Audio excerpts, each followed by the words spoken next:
Bismillahirrahmanirrahim. Welcome to my YouTube channel.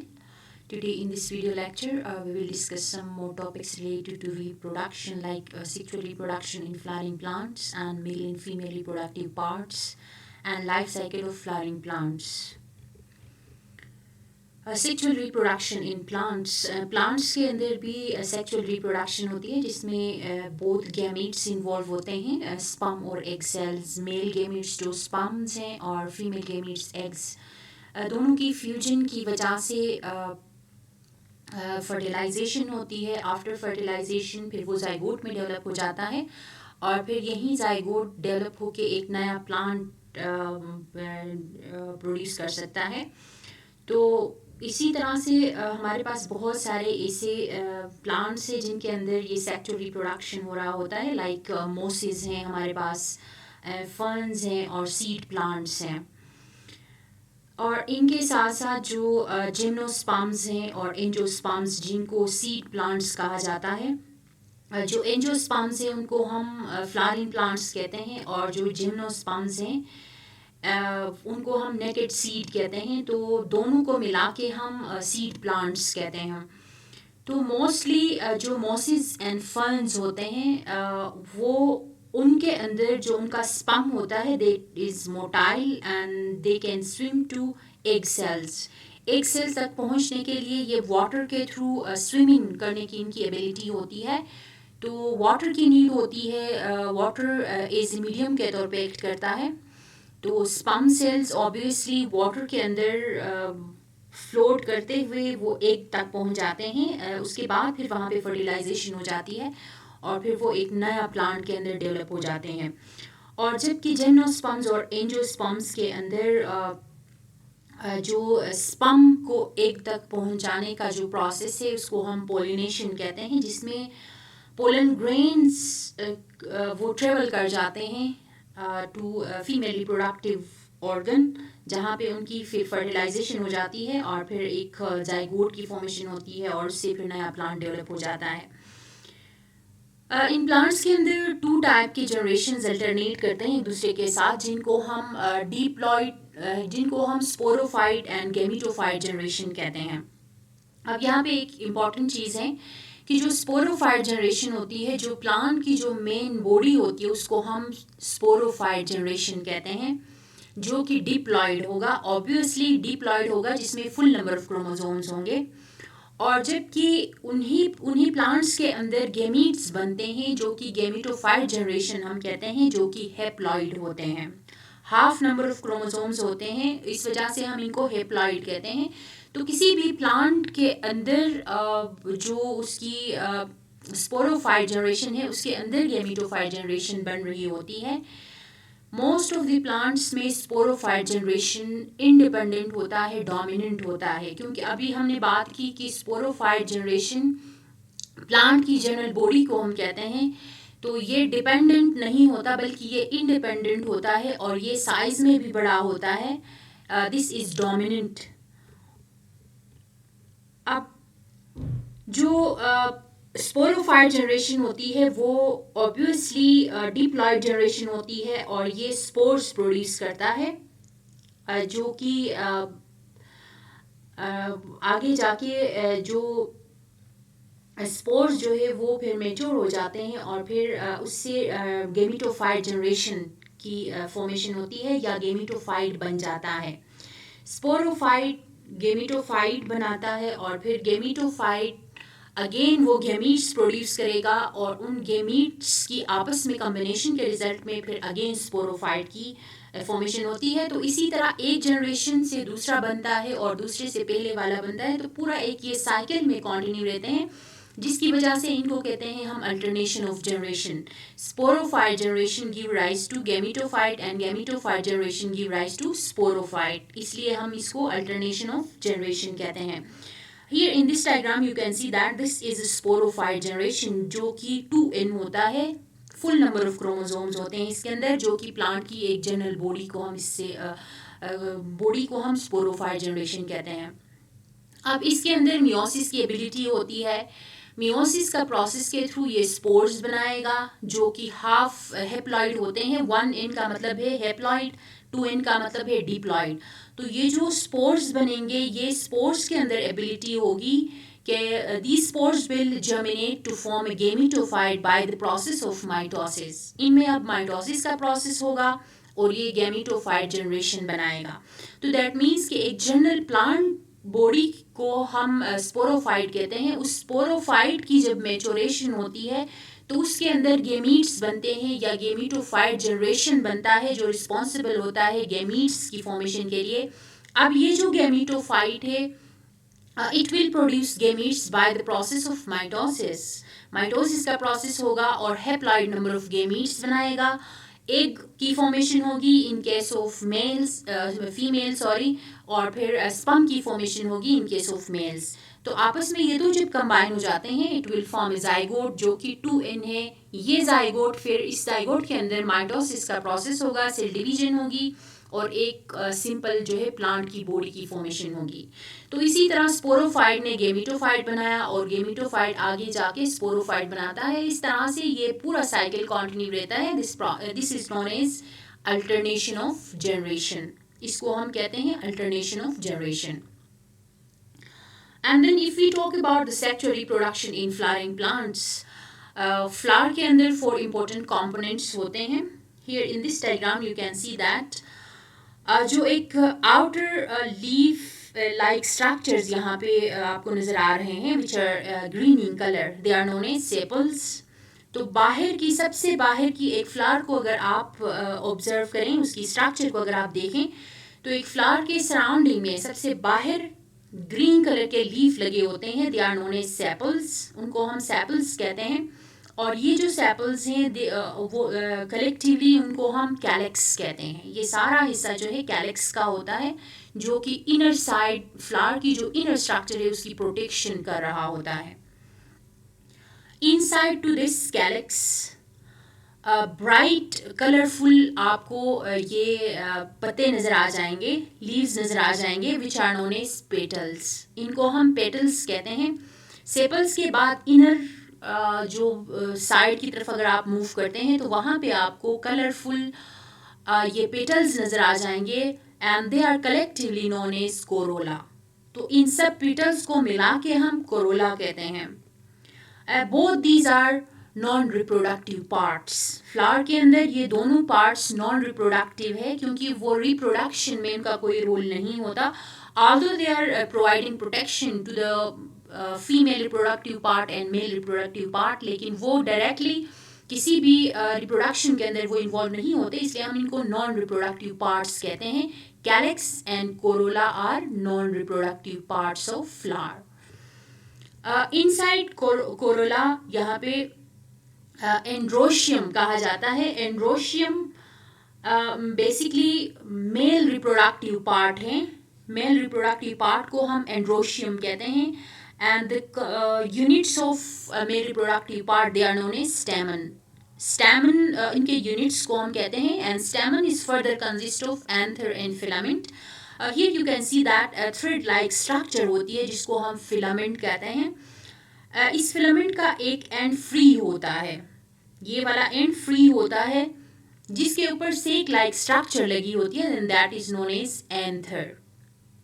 अब इस anther के अंदर पोलन सैक्स होती हैं और ये पोलन सैक्स रिस्पॉन्सिबल होती है स्पोर फॉर्मेशन के लिए। इन केस ऑफ मेल्स हम कहते हैं कि माइक्रोस्पोर्स बनते हैं और जबकि फीमेल्स के केस में ये इनर साइड में, यहाँ पे हम इसकी बात करेंगे। तो ये जो एंथर है इसके अंदर पोलन सैक मौजूद होता है जो कि रिस्पॉन्सिबल होता है माइक्रोस्पोर फॉर्मेशन के लिए। And after that another part is gynoecium. और ये जो इनर ग्रीन कलर का आपको हिस्सा नजर आ रहा है दिस इज गाइनेशियम जो कि फीमेल रिप्रोडक्टिव पार्ट है and sub units are known as carpel. तो ये जो कार्पल है, carpel consist of stigma, this part is known as stigma. एक लंबा सा ट्यूब होता है जिसको हम स्टाइल कहते हैं and here this part is known as ovary. Ovary के अंदर का जो हिस्सा होता है that is known as ovule. ये वाला पूरा हिस्सा ओवरी का है, अंदर का हिस्सा ओव्यूल का है। तो ये जो फीमेल रिप्रोडक्टिव पार्ट है इसको हम गाइनेशियम कहते हैं। This is gynoecium and this is androecium. अब ओव्यूल के अंदर ऑब्वियसली ओव्यूल के अंदर फिर मैक्रोस्पोर्स की फॉर्मेशन होती है by the process of meiosis. Again इसमें हमने हमने एंथर की बात की। एंथर के अंदर पोलन सेक होता है जिसमें मियोसिस का प्रोसेस होता है और माइक्रोस्पोर्स बनते हैं। दैट मीन्स के मेल के केस में माइक्रोस्पोर्स बनते हैं और फीमेल जो ओव्यूल है उसके अंदर मैक्रोस्पोर्स की फॉर्मेशन होती है।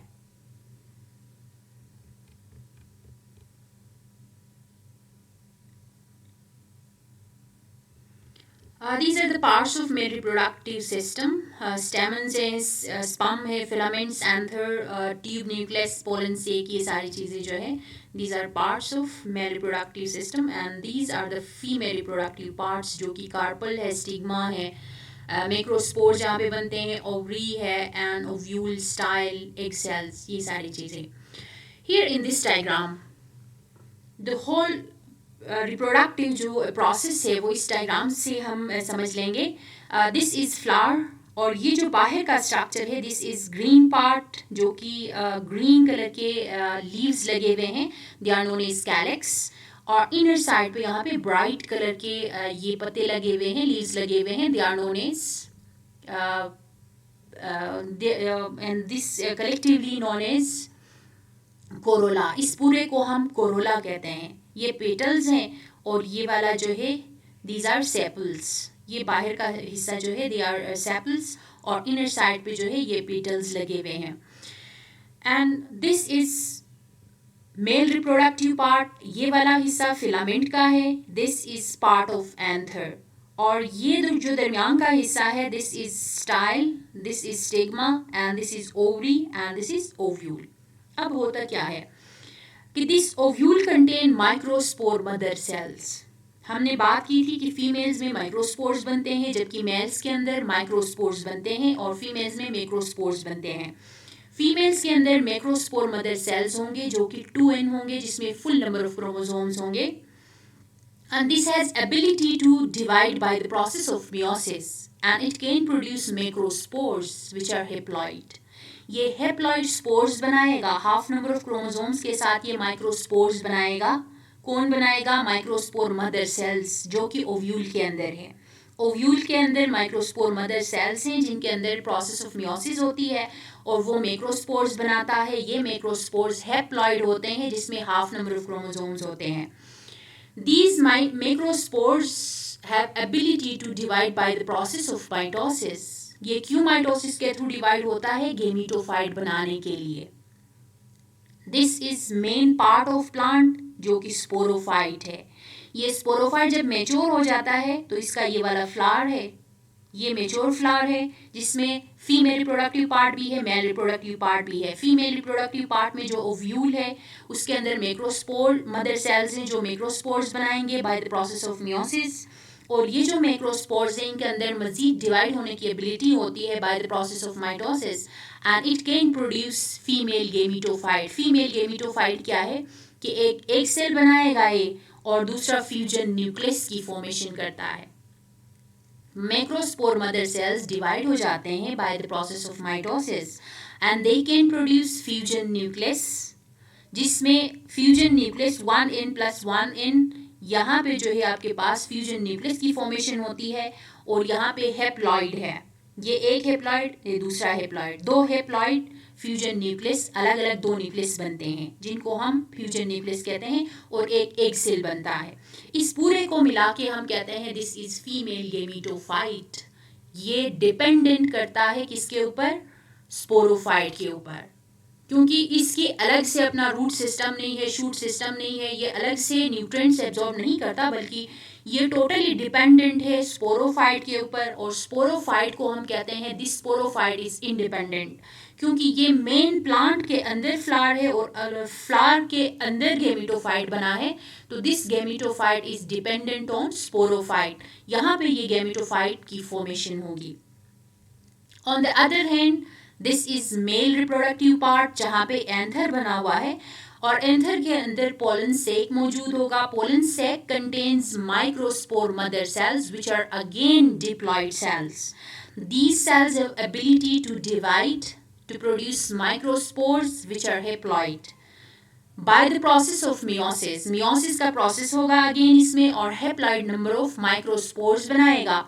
ये माइक्रोस्पोर्स फिर डिवाइड होके दो न्यूक्लियाई बनाते हैं, एक को हम ट्यूब न्यूक्लियस कहते हैं जो कि हैप्लॉइड होता है, and another is generative nucleus. अब जो generative nucleus, I am repeating again, microspores divide होके दो न्यूक्लियाई बनाते हैं, एक को हम ट्यूब न्यूक्लियस कहते हैं, दूसरा हमारे पास जनरेटिव न्यूक्लियस है। This generative nucleus has again ability to divide into two sperm cells. तो ये जनरेटिव न्यूक्लियस मजीद डिवाइड है होके दो और न्यूक्लियाई बनाता है, ये दो न्यूक्लियाई स्पर्म्स बनाते हैं। दैट मीन्स के ये एक ट्यूब न्यूक्लियस हो गया और दूसरा दो स्पर्म के सेल्स, तीनों मिल के इनको हम कहते हैं this is male gametophyte. I am repeating again, एक ट्यूब न्यूक्लियस और फिर दो जो स्पर्म सेल्स हैं जो जनरेटिव न्यूक्लियस ने उनको बनाया है, दो स्पर्म न्यूक्लियाई मिलके इन तीनों को हम कहते हैं male gametophyte. This is pollen tube. ये जो है ये ट्यूबुलर स्ट्रक्चर के साथ दो स्पर्म के न्यूक्लियाई मौजूद होंगे उसके अंदर और एक ट्यूब न्यूक्लियस मौजूद होगा। ये फिर पोलन ट्यूब के साथ ये सारा जो है ये पोलन ग्रेन की सूरत में ये ट्रेवल करेगा कहाँ तक, स्टिग्मा तक। स्टिग्मा में आके ये इंटर हो जाएगा इस स्टाइल के थ्रू, स्टिग्मा के ऊपर आ जाएगा और फिर स्टाइल के थ्रू ये इंटर हो जाता है। आफ्टर एंटरिंग जो है ये यहाँ से जो है growth of pollen tube, pollen tube की जब ये यहाँ पे पहुंच जाता है तो इसके बाद जो है ये इस साइड से ऐसे इंटर हो जाएगा। After this double fertilization will takes place. Double fertilization हम क्यों कहते हैं कि यहाँ पे एक स्पर्म का सेल जाके फौरन एक एग सेल को फर्टिलाइज करता है जिसके रिजल्ट में जाइगोट की फॉर्मेशन होती है जिसको हम 2n कहते हैं। आई एम रिपीटिंग अगेन, ये पोलन ट्यूब जिसके अंदर 3 न्यूक्लियाई मौजूद हैं, 2 स्पर्म के न्यूक्लियस हैं और एक ट्यूब का न्यूक्लियस है। ये आके यहाँ पे ओवरी के अंदर, ओव्यूल के अंदर इंटर हो जाता है। ओव्यूल के अंदर जो ही इंटर होगा तो स्पर्म सेल, एक स्पर्म का न्यूक्लियस या स्पर्म सेल जाके एक एग सेल को फर्टिलाइज करता है जिसके रिजल्ट में 2n बनेगा। ऑब्वियसली यहाँ पे ये जो स्पर्म सेल है वहाँ पे हैप्लॉइड है, स्पर्म सेल भी हैप्लॉइड है और दूसरा आपके पास एग सेल भी हैप्लॉइड है। तो हैप्लॉइड और हैप्लॉइड दोनों मिलके क्या बनाएंगे, डिप्लॉइड बनाएंगे जो कि जाइगोट की फॉर्मेशन होगी। और दूसरा स्पर्म सेल जो है वो जाके इस फ्यूजन न्यूक्लियाई के साथ ये जो है वो फर्टिलाइज हो जाता है, फ्यूज हो जाता है। तो यहाँ पे ऑलरेडी 2 न्यूक्लियाई मौजूद हैं तो यहाँ से एक और आके बाइंड हो जाएगा, तो दैट मीन्स कि ये 3n में कन्वर्ट हो जाएगा। This is endosperm nucleus. ये जो एंडोस्पर्म न्यूक्लियस है this is responsible for formation of endosperm tissue.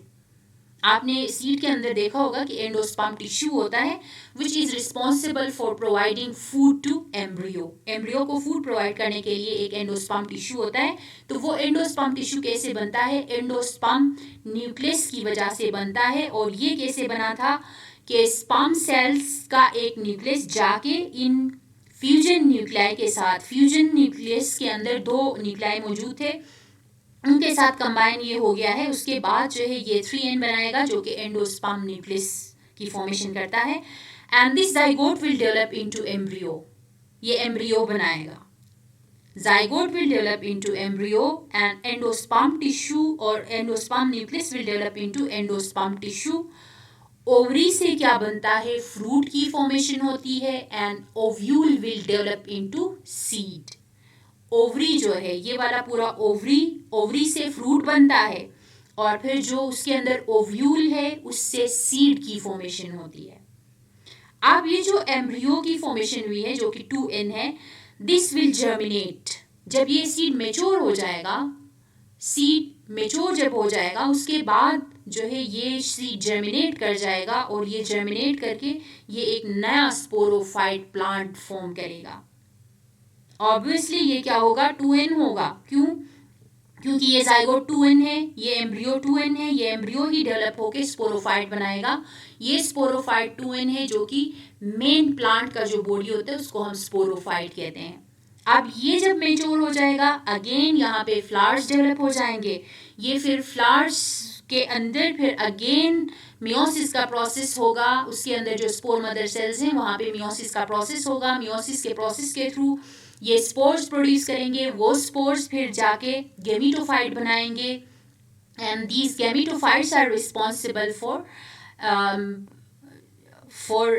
synthesis of gametes और formation of gametes, और वो gametes फिर combine हो जाएंगे एक दूसरे के साथ। फिर अगेन जाइगोट बनेगा, जाइगोट से स्पोरोफाइट, स्पोरोफाइट, इसी तरह से ये पूरा साइकिल कंटिन्यू रहता है।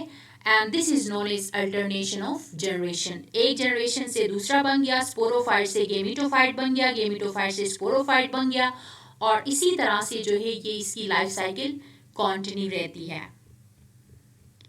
These are the various processes. Obviously first step pollination होती है, जाइगोट बनता है, and then fusion होती है, and endosperm tissue की formation होती है, double fertilization होता है, and seed and fruit formation. Thank you so much for watching my video.